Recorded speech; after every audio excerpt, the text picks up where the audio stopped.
السلام عليكم ورحمة الله. موضوعنا النهاردة هو أحلام الناس وأمنياتهم في 2011. وبفكركم تاني لأنه ده تاني لقاء لينا في منبر درة، إن دي نافذة مخصصة بالكامل لحضراتكم تعبروا فيها عن أفكاركم، عن آرائكم، عن مقترحاتكم. ده كله حوالين القضية اللي احنا بنطرحها للنقاش في خلال الحلقة. لحد ما نقبل نبدأ في استقبال اتصالات حضراتكم. عايزين ندردش شوية في فكرة الحلم نفسها بما إنه ده موضوع الحلقة النهاردة. يعني عايزين نتكلم عن أهمية الحلم في حياة الإنسان سواء في الحاضر أو في المستقبل. وعايز أبدأ معكم بشكل عملي في تجربة حصلت حقيقية بالفعل وكل الناس لمساها علشان يبقى الكلام عملي من البداية. يعني كلنا نعرف أنه الرئيس أوباما هو أول رئيس أسود لأمريكا. كلنا نعرف أن ده يعني حالة جديدة على أمريكا، لكن احنا ما نعرفش خلفيات أكتر من كده، أو كتير مننا ما يعرفوش خلفيات أكتر من كده. وعايزين نقف عند فكرة ان الراجل ده من قبل ما يبقى رئيس بحوالي 5 سنين بس كان راجل مغمور جدا. مفيش اي حد في العالم يسمع اسم اوباما ولا يعرف عنه كتير. وفي الوقت ده اللي ما كانش حد يعرف اوباما هو نفسه كان احساسه من جوه نفسه انه هيبقى في يوم من الايام رئيس امريكا. الاحساس ده هو اللي دفعه لانه يألف كتاب سماه جرأة الامل. الاسم طبعا ليه دلالة واضحة، مش يعني ما تغيبش عن حد. جرأة الامل. الراجل كان بيحلم حلم كبير جدا. اقتناعه هو من جوه نفسه انه يقدر يحقق الحلم ده ربما هو ده العامل الاساسي اللي خلاه ينجح في ده. اذا رحنا للي قبل اوباما جورج بوش، ده راجل كان في شبابه قضى معظم شبابه سكير مخمور. اسرته انفقت اموال كتير جدا علشان يتخلص من العاده دي، بس علشان يحافظوا على اسم العيله وسمعتها، لان والده كان رئيس اللي هو الرئيس بوش الاب. اخوه كان حاكم ولايه فلوريدا جيب بوش، وهو ده اللي العائله كانت بتعده لانه يبقى رئيس في يوم من الايام خلفا لوالده. إذا بوش ده يقتنع من جواه أيضا أنه يقدر يبقى رئيس أمريكا، وفعلا يقدر يعمل ده. قبليه أوباما، يعني قبل أوباما بوش وقبليهم بيل كلينتون في شبابه أيضا. أول ما التقى بهيلاري كلينتون زوجته اللي حاولت تدخل البيت الأبيض كأول رئيسة لأمريكا في الانتخابات الماضية، وكانت بتنافس أوباما على يعني ترشيح الحزب الديمقراطي للحظات الأخيرة أو للأمتار الأخيرة في السباق. كانت مؤهلة لأن هي تكون مرشحة الحزب الديمقراطي، ومن ثم كانت هتبقى فرصها أكبر في الفوز برئاسة أمريكا، لأنه كان الشعب الأمريكي واصل لمرحلة عايز يغير الحزب الجمهوري بعد 8 سنين من حكم جورج بوش. أيضا بيل كلينتون في مذكراته هو وزوجته لما التقوا في شبابهم المبكر، هو قال لها أن هم هيبقوا في يوم من الأيام هيدخلوا البيت الأبيض، لكن هو هيدخل كزوج لأول رئيسة لأمريكا. دخل هو رئيس ولا زال بيحاول أن مراته تخلفه في هذا المكان ويدخل معها البيت الأبيض مرة تانية كزوج لهيلاري كلينتون. أنا هنا ما بتكلمش عن أحكام قيمية، مش عايز أقول أوباما كويس ولا وحش ولا جورج بوش ولا بيل كلينتون أو غيرهم. دي أمثلة، يعني ربما أنا اخترت الأسماء الكبيرة أو الواضحة علشان تبقى في ذهن كل الناس. أنا هنا عايز أقول إن الإنسان لما يبقى جواه حلم ومقتنع إنه يقدر يحقق هذا الحلم، في الغالب بيقدر يقنع الآخرين اللي حواليه بهذه القناعة، وفي كتير من الأحيان بيقدر يوصل لحلمه ده.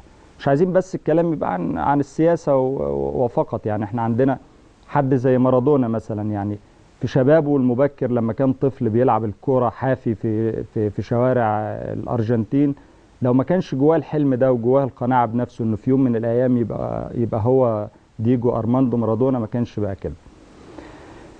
المدخل ده هو مدخل أنا يعني حبيت أنه يكون بشكل عملي وملخص علشان نوضح للناس قيمة الحلم في حياتنا، من غير ما نقع في الخطأ الشائع ان احنا نبقى أسرى الموضوع اللي بنتكلم فيه. غالبا الناس يعني دايما لما بيجوا يتكلموا عن موضوع معين بنحس ان الناس بتركز شوية مع الفكرة اللي هي بتتكلم فيها او اللي بتتناولها، وبتسقط كل يعني العوامل الأخرى وتركز بس على هذا العامل. صحيح ان الحلم مهم جدا في حياة الإنسان للمستقبل وللحاضر أيضا. الحلم مهم للصحة النفسية. الإنسان اللي عنده أحلام متمسك بيها للمستقبل أظن أنه أكثر قابلية من غيره على تحمل ظروف الحياة قسوتها أحيانا، أكثر قابلية لأنه في المستقبل يكون أنجح. ده فيما يتعلق بأهمية الحلم للحاضر والمستقبل. عايزين نفرق أيضا وإحنا في البداية كده بين الحلم وبين الوهم. ربما يعني في كلتا الحالتين الإنسان بيتعلق بحاجة في المستقبل، لكن الفرق البسيط اللي بيفصل بين المعنيين الحلم والوهم هو أن الإنسان ياخد خطوات عملية وجادة في اتجاه تحقيق ما ينتظره في المستقبل أو ما يحلم به. إذا الإنسان وقع في غلطة أنه ما ياخدش الخطوات دي، هيعيش حياته في مجرد الوهم. ايضا المشكله الاكبر انه احيانا الانسان بيحلم احلام ما تتناسبش مع قدراته. يعني هذا المثل اللي احنا كنا بنقوله حالا بتاع الطفل مارادونا وهو بيلعب الكرة في شوارع الارجنتين، ربما لو مارادونا ما اكتشفش نفسه انه يصلح لعيب كرة وفضل يحلم مثلا انه يكون لعيب وثب عالي، كان فشل وما كناش سمعنا بيه. فايضا بيبقى مطلوب من الانسان انه يستوعب قدراته الذاتيه ومهاراته علشان يقدر يعتمد على ده في الوصول لحلمه. حلم ايضا مهم في حاجه تانية اعتقد انها يعني حيويه جدا، لان احنا عايشين في مجتمع اصبحنا نعاني من كثره نقول يعني غياب الوازع الاخلاقي في كثير من الاحيان في معاملاتنا. الحلم بيحصن الانسان، يعني الانسان اللي عنده احلام في بكره صعب جدا انه يضحي ببكره ده علشان نزوه او علشان شهوه او علشان لحظه يعني عابره. الانسان لما بيبقى يعني احساسه انه بيعد نفسه لحاجه كويسه في المستقبل، بكره، بعده، السنه اللي جايه، اعتقد انه يعني بيحافظ على نفسه لهذا المستقبل اللي بينتظره. اظن ان احنا يعني جزء كبير من مشاكلنا اللي احنا عايشينها يتلخص في ان احنا ما عدناش بنحلم. يعني ببساطه كده الناس عايشه يوم بيوم.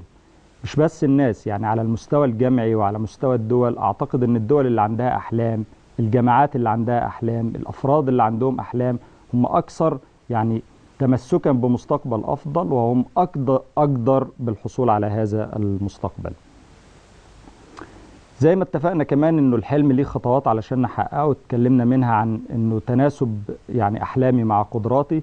ايضا الاراده، يعني احنا مش هنا علشان نقول انه الطريق مفروش بالورود، ولا انه كل حد بيحلم حلم هو يعني ببساطه هيقدر يحققه. اكيد انه بيقابله صعاب، ظروف، في مرات بينجح وفي مرات بيفشل. لكن انا هنا يعني يحضرني اديسون يعني العالم الشهير واللي اشتهر اكثر ما يكون باختراعه للمصباح الكهربائي. الراجل ده جرب حوالي 1000 تجربة لحد ما نجح في اختراع المصباح الكهربائي، وكان في كل مرة بيفشل بيكتب هذا فشلي رقم كذا ويعتبره تحدي، ويشوف هو فشل المرة دي في ايه، وفي المرة اللي جاية يحاول يتلاشى هذا الفشل. يبقى الحلم كمان محتاج إرادة علشان الناس تقدر تمضي في هذا الحلم للنهاية وتحتمل الانكسارات أحيانا، لأنه الطريق مش بيبقى دايما نجاحاته فقط. احنا وبنتكلم عن الاحلام ما بنتكلمش بس عن الاحلام للشخص، مش الفكره مش حلم شخصي وخلاص، ده طبعا مطلوب. الناس محتاجه تحلم احلام مهنيه واحلام ذاتيه، لكن ايضا من الافضل ان الانسان يحلم لنفسه وللي حواليه، لانه ده ايضا هو من الناحيه النفسيه اكثر، يعني هذا الانسان اكثر اتزانا من غيره. يعني خلينا مثلا نقول انه الانسان من حقه انه يحلم لنفسه، ده صحيح، لكن ايضا عليه انه يحلم لأسرته، عليه انه يحلم لأسرته، عليه انه يحلم لعيلته، عليه انه يحلم لوطنه، لأمته وللبشرية. كل ده إذا كان يقدر، إذا كان يقدر. خلونا نستقبل أول اتصال، الأستاذ إبراهيم مصطفى محاسب من مصر. أهلا بيك أستاذ إبراهيم. أستاذ إبراهيم مصطفى محاسب من مصر. لحد ما نسمع صوت الأستاذ إبراهيم، عايز أكمل معاكم على إنه الحلم مش بس ما بيقفش عند شخص معين، كمان ما بيقفش عند سن معين. يعني خلينا نقول إنه في الغالب الأحلام يعني بترتبط بشكل أوثق من أي مرحلة بمرحلة الشباب، مرحلة تفتح الأحلام في المستقبل. لكن خلينا نقول إنه ما فيش سن معين المفروض الإنسان لما يوصل له يعني يبدأ ينتهي أحلامه ويقول إنه اللي جاي أيام وأنا عايشها وخلاص. هضرب لكم برضو مثل عملي بما إنه إحنا طول الوقت بنتكلم عن أمثال. الزعيم سعد زغلول، يعني كثيرا لما بنناقش زملائنا الوفديين بأنه سعد زغلول لحد ما وصل مرحلة الكهولة، يعني عند ما يقارب ال60 عام، ما كانلوش أي تجربة. طيب احنا هنكمل قصة سعد زغلول مع الحلم اللي ما بيرتبطش بسن، بس ناخد في البداية الأستاذ إبراهيم مصطفى محاسب من مصر. السلام عليكم. وعليكم السلام ورحمة الله وبركاته. أهلا بيك أستاذ إبراهيم. متابع حضرتك من أول الحلقة. أنا كنت عايز الحلم بتاعي، مش عارف هو يعتبر مختلف ولا إيه بالظبط. نسمع يا أستاذ إبراهيم. بالعدل. أيوه أنا بحلم بالعدل. بالعدل. أنا 30 سنة وأنا بحلم بالعدل. فبحلم بقول يا رب يكون 2011 فيها شوية عدل. بمعنى إيه العدل؟ العدل عموما عام، العدل كل حاجة. العدل في انتقال المناصب، العدل في الوظائف، العدل في الحياه، يعني العدل في الحريه. الحلم بتاعك ده يا استاذ ابراهيم مرتبط بحاله يعني ليها علاقه بشخصك، انت حاسس ان انت تعرضت للظلم؟ طبعا كده مش انا لوحدي حاسس اتعرضت بالظلم، انا ليا اصحاب كتير اتعرضوا للظلم معايا، بس حاجه مش حاجه خاصه. انا نفسي بحلم ان يكون في عدل في العالم. مش شايف في اي عدل خالص. طب انت شايف لو العدل ده اتحقق وتوفر، اولا ايه اللي لو حصل انت تحس ان في عدل؟ ثانيا لو العدل ده توفر انت شايف انه يعمل ايه في حياه الناس؟ هو العدل لو توفر، احنا عندنا مثلا حاله بتاعت عمر بن الخطاب، عمر بن عبد العزيز، في خلال 20 شهر لما حقق العدل ما كانوش بيلاقوا حد يديله حسنه. الناس كلها جالها حاجه اكتفاء ذاتي. الناس بقت اغنياء في خلال 20 شهر من تحقيق العدل بس في حاله عمر بن عبد العزيز. طيب انت بتتكلم عن العدل ما بين الحاكم والمحكوم، شايف انت في علاقاتنا حتى الشخصيه بيننا وبين بعض كافراد مش شايف ان احنا مفتقدين حتى العدل بيننا وبين بعضنا؟ يعني احنا بنمارس الظلم، بنمارس الظلم تجاه بعض. احنا مع بعض فعلا، مش ما فيش اي عدل بيننا وبين بعض. شايف ان السبب ده ايه يا استاذ ابراهيم؟ حاجات كتيره جدا طبعا، البرنامج مش هيسمح ان انا احكيها، بس فعلا انا حاسس بكده. لا انا عايز اعرف انت بترجع سبب غياب العدل لايه بالاساس؟ انا رايي في الضمير الدين، يعني بعدنا عن الدين شويه. يعني احنا لو قربنا من ربنا كده هيبقى عندنا عدل كبير. اشكرك استاذ ابراهيم، شكرا جزيلا. كنا بنتكلم عن ان الاحلام مش مرتبطه بس باعمار، وكنت بضرب لكم مثل بحاله الزعيم سعد زغلول اللي قاد ثوره 19. دايما لما بنكلم اصدقائنا الوافدين ونقول لهم ان سعد زغلول امضى حياته يعني من واقع مذكراته اللي هو كتبها بخط ايديه، ما كانش يعني تاريخه او سيرته الذاتيه تشير الى انه في يوم من الايام ممكن يبقى هو ده سعد زغلول الزعيم الوطني. فاخواننا الوافدين يقولوا اتته الزعامه على كبر، يعني فجاه، هو طبعا فجاه في السلوك، لكن اكيد كان ده ليه جواه وقت فكر فيه وراجع نفسه وخد قرار وحاول. لكن هو الحقيقه انه فعلا سعد زغلول قدر انه في لحظه في حياته، في الوقت اللي احنا عارفين حضراتكم احنا عندنا الشائع انه عند سن ال60 بتبدا ان الناس غالبا زي ما بنقول بالبلدي ينفضوا ايديهم من الدنيا، يعني يقولوا ايام وعايشينها ويلا يا حسن الختام. في الوقت ده، يعني في الوقت اللي كان سعد زغلول بيمر بالمرحله دي من عمره، قرر انه يغير مصير بلده، مش مصير نفسه ولا مصير عيلته، لا مصير بلده. ده درس احنا عايزين نقف عنده ونقول انه ايضا الاحلام ملهاش اعمار. طيب هنقف عند النقطة دي وناخد الأستاذة أسماء عبد المجيد، مدرسة من مصر. أهلا بيكي يا أستاذة أسماء. أهلا يا أستاذ أحمد. أنا كنت عاوزة أتكلم عن نقطة يعني شايفاها المفروض أهم حاجة، يعني الحاجات المهمة جدا اللي الدولة يعني ما بتعملهاش خالص. في هنا دلوقتي المدرسين يعني ما فيش إكرام من الدولة بأي صورة من الصور. المرتبات قليلة جدا، يعني لما في مثلا يكون في ناس بتشتغل ب130 في الشهر، وايه من الساعه، وبتشتغل من الساعه 7:30 للساعه 2:30 عشان خاطر تاخد في الاخر 130 جنيه. انت بتتكلمي عن المدرسين اللي هم بنظام الحصه او العقود المؤقته؟ ده بنظام العقود العاديه، لو بنظام العقود المميزه يبقى بياخدوا 300 جنيه.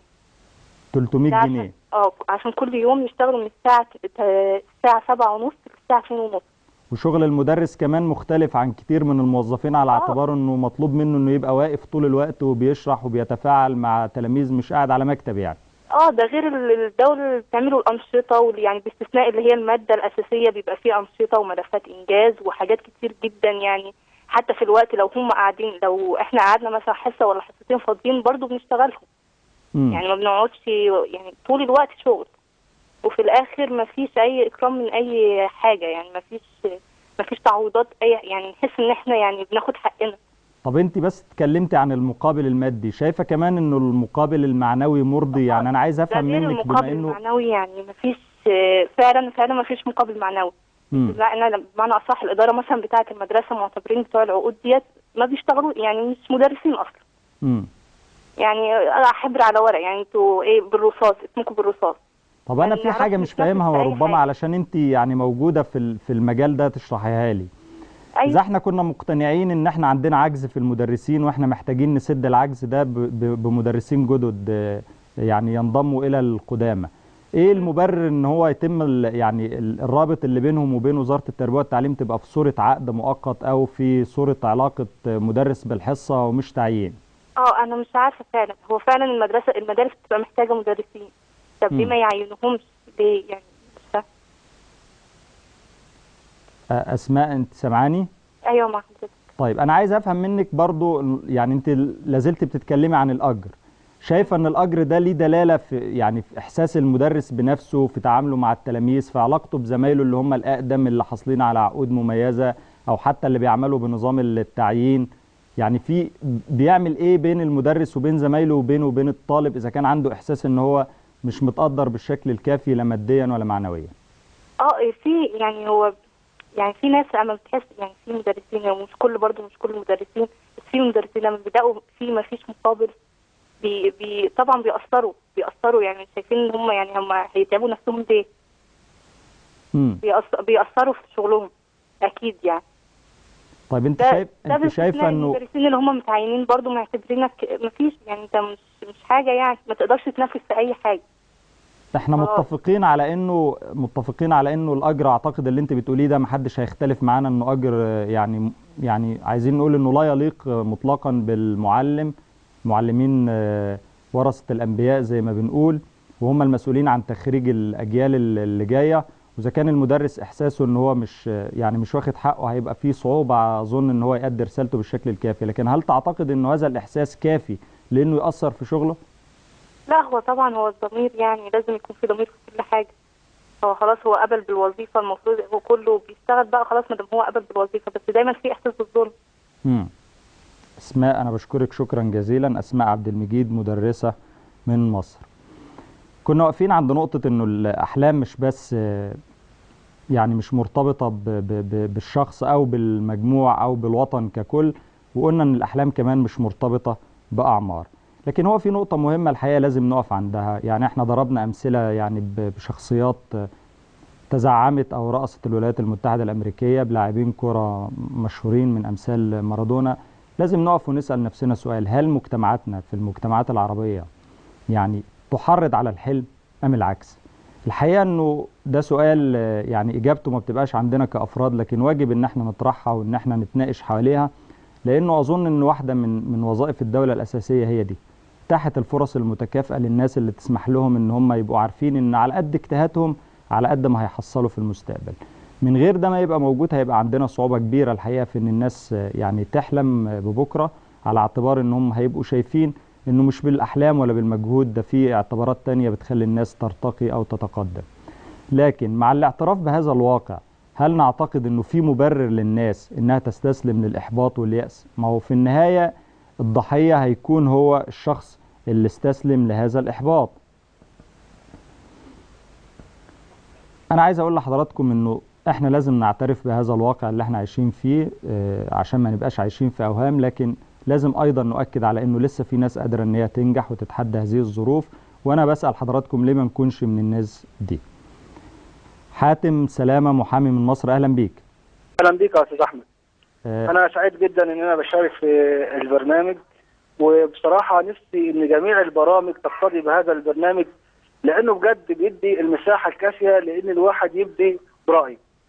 اتفضل يا حاتم على الرحب والسعه. ودي تهنئه يا فندم مننا لسعادتك على اختيار البرنامج ده وتحت الفرصه للناس.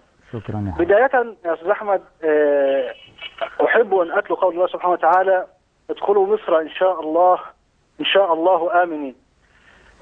الاحداث اللي حصلت مؤخرا، وهي التفجيرات اللي حصلت في اسكندريه والاشاعات اللي كان المغرضين في كل مكان عايزين يقولوها، تمام، واللي كانوا عايزين يزعزعوا الاستقرار بتاع البلد، دول انا بقول ان شاء الله ربنا هيخيب سعيهم، لان ببركه دعاء سيدنا يوسف لهذه الارض العظيمه: ادخلوا مصر ان شاء الله امنين، وبركه هذه الايه الكريمه ان مصر ان شاء الله تعالى هتبقى ولابد الظهر بلد الامن والامان.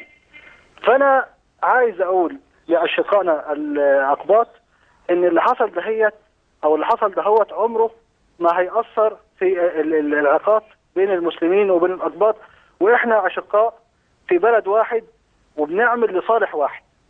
وطبعا دي يا فندم حبيت ان اقولها قبل ان يعني انا ابدا في سرد امنيات العام 2011 عشان بس تكون المقدمه يعني. اتفضل يا حاتم. اولا الحلم جميل، ان الواحد يحلم جميل. يعني الطيران بدأ بحلم، اي حاجه جميله بدأت بحلم. انا بحلم سعادتك ان البلد دي ينصلح حالها. طيب ازاي ينصلح حالها؟ في عده امور انا احب اتكلم في بعضها عشان بس ما اطولش، وادي برضه مساحه لاي حد تاني حابب ان هو يشارك في البرنامج. طب قول لي عناوين يا حاتم، قول لي عناوين. اول حاجه سعادتك هي اصلاح التعليم. لا شك ان عشان البلد ينصلح حالها لابد ان نصلح التعليم. سعادتك عارف ان الطفل المصري من اذكى اطفال العالم، وده مش كلام بنقوله خلاص، ده من خلال مشاركات كان بيشارك فيها الطفل المصري وكان بياخد مراكز الطباقه. ده صحيح. الطفل هو يعني اللهم لا حسد، ده صحيح. اول ما بيوصل بس الثانوي بيبدا الغباء يركبه. ازاي ما تعرفش؟ 2 يا حاتم. طب ده 2 2 معاقبه اي مسؤول عن اي قرار خطا يتخذه. بس سعادتك انا لسه بس اعلق على حته اصلاح التعليم ديت. تمام. اولا عشان نصلح التعليم لازم ندي للمدرس حقه. تمام. ثاني حاجه يعني انت موافق على كلام اسماء؟ بالظبط. لازم بس في حاجات لازم اقولها عشان يبقى الكلام مظبوط. زي ما هندي. طيب هي اتكلمت عن حقه المادي في المرتب العادل. اسمح لي سعادتك بس ان اكمل كلامي. اتفضل. تمام يا فندم. المدرس لازم ياخد حقه عشان ما يتجهش ان هو يدي دروس خصوصيه بره. طيب في مواطن بياخد 300 جنيه، ال 300 جنيه ده هو بيدي لاولاده دروس خصوصيه. تقريبا هو عايز له كمان قدهم 7 مرات عشان يصرف على الدروس الخصوصيه، وهيصرف على ادويه هيجيبها لاولاده. طيب ال 300 جنيه دوت لما احنا ايه اللي يخليه اصلا يخلي اولاده ياخدوا دروس خصوصيه؟ لان المدرس اصلا ما بيشرحش في المدرسه. دلوقتي تعالى سعادتك في اي وقت وروح اي مدرسه دلوقتي هتلاقيها خاليه من الطلاب. ايه السبب؟ المدرس حتى وان الطالب راح ما فيش شرح، وحتى لو كان في شرح ما فيش شرح زي اللي بيديه في الدرس. يبقى المواطن العادي اللي هو اجره 300 جنيه ولا 400 جنيه هيعمل ايه سعادتك؟ طب لو المدرس موجود، نعم، لو المدرس موجود وفي شرح، انت شايف ان ولي الامر والطالب بيستغنوا برضه عن الدرس؟ انا بس عايز اقول لك على حاجه من منطلق ان حاجه عمليه، يعني انا جربتها بنفسي. انا كنت طالب في يوم من الايام. تمام. كان المدرس بيضطهد الطلبه اللي ما بتاخدش عنده درس. دي اول حاجه. فلا بد عشان نصلح التعليم لازم يكون في مناهج دراسيه بتواكب العصر اللي احنا، ما تكونش المناهج القديمه اللي هي يعني بصراحه. طب بص يا حاتم، انا اوعدك ان احنا هنعمل حلقه نتكلم فيها عن التعليم بشكل مفصل، لكن انا فهمت منك اجمالا ان انت ما انتش راضي عن حاله التعليم وشايف انه مفيش اصلاح للبلد من غير اصلاح التعليم. انا عاوز يتقدم ويبقى ليه يرفع لازم التعليم اول حاجه. تمام. ثاني حاجه ان احنا نجرم الدروس الخصوصيه. احنا لو جرمنا الدروس الخصوصيه وحطينا عقاب للدروس الخصوصيه. شوف يا حاتم، انت سامعني يا حاتم، انا بقول لك اوعدك ان احنا نتكلم عن التعليم بشكل يعني نفرد ليه حلقه، لكن اجمالا احنا دلوقتي فهمت منك ان انت شايف ان مطلوب اصلاح للتعليم. رقم 2 ايه المطلوب؟ طيب احنا فقدنا الاتصال مع حاتم. كنا بنقول انه يعني قبل ما نستقبل اتصال حاتم بنأكد على انه احنا معترفين عشان الناس ما تقولش ان احنا هنا بنصدر لهم اوهام ان الواقع صعب، لكن وقفنا عند حقيقة انه مع الاعتراف بان هذا الواقع صعب لسه في ناس قادرة تنجح، واحنا رسالتنا النهاردة ان احنا نكون من الناس دي. وبنقول لكم ببساطة انه البديل في حالة ان انا ما اكونش واحد من اللي قادرين ينجحوا ده، من النسبة القليلة اللي قادرة تنجح دي، ان انا يا اما اعيش يوم بيوم زي ما كنا بنقول، وده صدقوني حاجة مش كويسة مطلقا، يا اما استسلم لاحباط ويأس، وده هيبقى يعني خطورته اكبر. الحقيقة انه يعني في الاتصال بتاع الاستاذة اسماء لمست نقطة مهمة، ودي يعني في اسئلتنا يعني خلينا نقف شوية عند احنا سألنا الناس وسمعنا منهم ايه اللي هم شايفينه مهم ان احنا نحققه في 2011. هنقف مع شوية امثلة من اجابات الناس على سؤال انتوا بتحلموا بايه في 2011، لكن هنستقبل في البداية اتصال من الأستاذة أشجان محمود مدرسة من مصر. أهلا بيك يا أستاذة أشجان. أهلا أستاذ أحمد، السلام عليكم. وعليكم السلام ورحمة الله وبركاته. معلش أنا هبدأ كلامي باختلاف شوية مع الأستاذ حاتم سلامة. حقك اتفضلي. هو بيقول إن الطفل المصري بيكون طبعا في منتهى الذكاء وهو لسه صغير، بس غباءه بيبدأ من الثانوي. أنا بعترض معاه إن هو الغباء بيبدأ بداية من لما يدخل المرحلة الابتدائية. انت مدرسه يا استاذه اشجان، يعني لامسه ده بنفسك مدرسة يعني. وبشتغل في مرحله التعليم الابتدائي. سامعك، اتفضلي. اللي انا بشوفه، خصوصا ان احنا دلوقتي في امتحانات نص السنه زي ما حضرتك عارف. للاسف احنا ما بنديش فرصه خالص للتلميذ ان هو حتى يحاول يشغل مخه، علشان على الاقل يبدا يفكر ان ممكن يكون له حلم يحلم بيه ويعمله بعد كده. اللي بيحصل ان احنا لا بنديله فرصه ان هو يفكر، ولانه احنا بنعمل، المفروض ان احنا بنعمل الامتحانات عشان نعمل له عمليه تقييم. علشان نقيم يبقى لازم، المفروض ان احنا بنقيم تقييم موضوعي. التقييم الموضوعي عمره ما هيتم الا لو كان اتمنع الغش من المدارس. للاسف الغش بيتم بواسطه المدرس بتاع المدرسه بتاع الماده نفسه، لان المفروض ان هو مطلوب منه انه يطلع نسبه نجاح كويسه. طب نسبه نجاح ده بتعتمد على شغلك في الفصل. ما يجيش ان هو ما بيشتغلش طول السنه ويجي في الفصل او في الامتحان عايز يطلع نسبه نجاح، يدخل المدرس بنفسه مدرس الماده ويمسك ورقه الامتحان ويحلها للطلبه. حتى مش هنقول مثلا في اخر 10 دقائق بيحل سؤال او اتنين لواحد مش قادر هو يحل الامتحان، لا، ده بيدخل من اول 5 دقائق ويحل الامتحان. طب انت شايفه، اللي انا شايفه ان الناس مهمومه جدا بقضيه التعليم، انت شايفه المدخل للاصلاح يبقى ازاي يا استاذه اشجان؟ مدخل اصلاح التعليم لازم يبدا من اساس التعليم اللي هي المرحله الابتدائيه. علشان نعود الطفل ان هو يشغل مخه، عشان نقدر نطلع بعد كده جيل نجيب محفوظ واحمد زويل والناس اللي هي المفروض ان احنا اللي بيقوم على اساسها اساس الاصلاح في البلد. لازم يقوم على اساس ناس كويسه، ناس بتفكر، ناس عندها وعي. نبدا الاصلاح من المرحله الابتدائيه، نبدا بالمنهج ولا بالمدرس ولا بالاداره، ولا يعني انت شايفه برضو منين؟ يعني انت لو حطيتي ايديك ان احنا هنبدا من البدايه، ده منطقي، نلحق الطالب قبل ما الوصف بتاع حضرتك والوصف بتاع اللي سبقوك انه يتاخر مش يتقدم، مقارنه طبعا باقرانه في الدول الاخرى يعني. طيب المدخل بقى عناصر العمليه التعليميه، المدرس والمنهج والمدرسه، الخلل الاساسي فين اللي لو صلحناه ممكن يكون ده مدخل مناسب؟ الخلل الاساسي اللي انا شايفاه موجود في حاجتين، في المنهج وفي المدرس. اولا المنهج اتفرغ جدا، ما عادش فيه المنهج اللي بيخلي الطالب يفكر ويحاول يبتكر ويحاول ان هو يشغل مخه. لا، المنهج موجود عباره عن عايز يحفظ ويدخل الامتحان يطلع شويه معلومات. ده لو كان فضل في دماغه شويه معلومات يحطهم، وبعد كده مجرد ما بيطلع من باب اللجنه نسى كل حاجه. المدرس في الغالب علشان مهموم بداخله، مهموم ان هو هيطلع من المدرسه هيروح يدي دروس مش عارف ايه كلام من ده، ما بيديش الحصه حقها وما بيديش الطالب اللي قدامه في الفصل حقه. فده عمره ما هيخلي الطالب يشتغل. هو بيدخل عنده منهج، عنده كلمتين كتبهم قالهم، ما بيحاولش حتى يتناقش مع الطالب في الفصل. فعمره ما هيطلع انسان بيفكر، انسان بيبتكر. هو كل اللي بيطلع من عندنا واحد بيحفظ عباره عن شريط كاسيت بيسجل شويه معلومات بيفرغهم ايام الامتحان وانتهى الموضوع على كده. احنا ما بنطلعش الطفل بيفكر. استاذه اشجان، رسالتك واضحه جدا، بشكر حضرتك شكرا جزيلا. واضح انه الناس قضيه التعليم شغلها وده منطقي، واظن انه مرتبط بموضوع الحلقه او بصلب موضوع الحلقه. اذا كنا بنتكلم عن الاحلام، غالبا انتوا عارفين ان احنا يعني الشعوب العربيه ارتباطنا بابنائنا كبير جدا، وفي الغالب الانسان بيبقى شايف حلمه في اولاده واللي ما قدرش يعمله هو يقدروا هم يعملوه. والمدخل الاساسي هنا بيبقى انه يتعلموا تعليم جيد علشان يحصلوا على فرص جيده في مستقبلهم. هقف عند النقطه دي وعند الاتصال ده، واستاذن حضراتكم في فاصل نرجع بعده ونكمل.